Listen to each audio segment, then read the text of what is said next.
अली, अली तुम यहाँ क्या कर रहे हो? हाँ अफसून, यहाँ बहुत सारी फाइल्स हैं और मैं उन्हें देख भी नहीं सका। लगता है हॉस्पिटल में कुछ तब्दीलियां करने की जरूरत है। आज भी इतना मसरूफ रहे कि बात करने का मौका ही नहीं मिला। ऐसी भी क्या मसरूफत है अली, हम कल बात करते हैं। नहीं, बिल्कुल नहीं, कल मेरा पूरा दिन मसरूफ गुजरेगा और ये तब्दीलियां जल्द ही करनी होंगी। मुझे कुछ देर बात करनी है। क्या अंदर नहीं बुलाओगी मुझे? आ जाओ आ जाओ। माफ करना, मैं कुछ और सोच रही थी इसलिए मैं तुम्हें बुला नहीं सकी अंदर। हाँ आ जाओ अंदर, आ जाओ बात करते हैं। हमें बहुत काम करना है।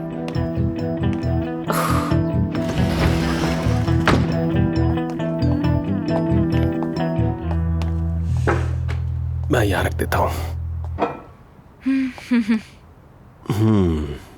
तुम्हारा घर खूबसूरत है काफी, लेकिन उतना नहीं जितना सैन फ्रांसिस्को वाला था। हाँ, मैं यहाँ बस कुछ दिन के लिए हूँ, मैं वापस चली जाऊंगी। हमेशा तो यहाँ इस्तांबुल में नहीं रहूंगी ना। क्या मतलब? मैं यहाँ सिर्फ 3 महीने के लिए आई थी, 1.5 माह बाद वापस चली जाऊंगी। यार अफसून, मेरी समझ में नहीं आ रहा ये तुम क्या कह रही हो। क्या तुम मुझे खुलकर नहीं बताओगी ये सब हो क्या रहा है? यार हद है अली, कैसी बातें कर रहे हो? बार बार क्यों पूछ रहे हो मुझसे कि क्या करी हो, कब जाओगी? छोड़ो भी ना ये सब बातें, जाने दो अब इन बातों को। मेरी मर्जी, मैं जब भी जाऊँ, तुम्हें इससे क्या?